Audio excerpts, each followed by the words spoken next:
ரசூலுல்லாஹி ஸல்லல்லாஹு அலைஹி வஸல்லம் சொன்னார்கள், இஜ்தனிபு ஸப்அல் மூபிகாத், 7 பெரும்பாவங்களில் இருந்து விலகிக் கொள்ளுங்கள். அந்த 7 பெரும்பாவங்களில் நாம் அறிந்த எல்லா பாவங்களும் நம்முடைய பார்வையில் பெரும்பாவங்கள் தான். அதில் உள்ள 2 பாவம், ஒன்று கொலை, பெரும்பாவமா இல்லையா? அதில் உள்ள சூனியம் பெரும்பாவமா இல்லையா? அதில் அந்த பெரும்பாவங்களில் நாம் கணக்கிடாத ஒரு பெரும்பாவம் வட்டி. ரசூலுல்லாஹி ஸல்லல்லாஹு அலைஹி வஸல்லம் அவர்கள் சொன்னார்கள், திர்ஹமு ரிபன். அல்லாஹ் கேளுங்க, சஹீஹான ஹதீஸ்.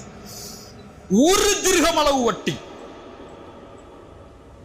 என் பேங்க் அக்கவுண்ட்லயோ உங்க பேங்க் அக்கவுண்ட்லயோ 1 திர்ஹம்னா